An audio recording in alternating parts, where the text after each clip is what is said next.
Last but not least my brother, నాకు బిడ్డతో సమానం, దేవిశ్రీ ప్రసాద్.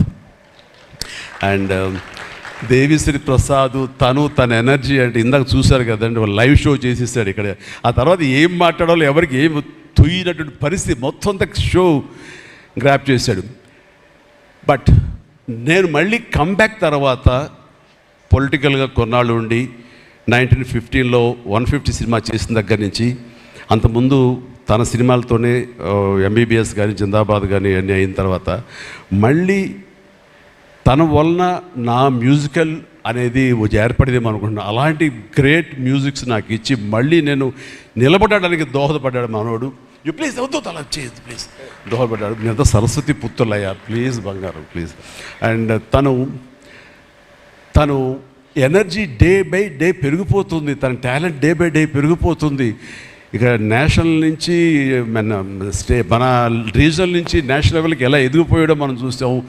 ఆ హోల్ ఇండియా తన గురించి ఎలాగా కీర్తిస్తుంది అనేది మనం ఈ పుష్ప 1 and 2 చూస్తున్నాము. ఇప్పుడు ఈ సినిమా కుబేర్లో కూడాను ఎక్కడ డ్యూయట్ సాంగ్స్ లేవు కదా అని అనిపిస్తుంది, కానీ ఒక సాంగ్ ధనుష్ పాడిన ఆ సాంగ్ ఎంతగానో ఆకట్టుకుందంటే ఇంత కాదు.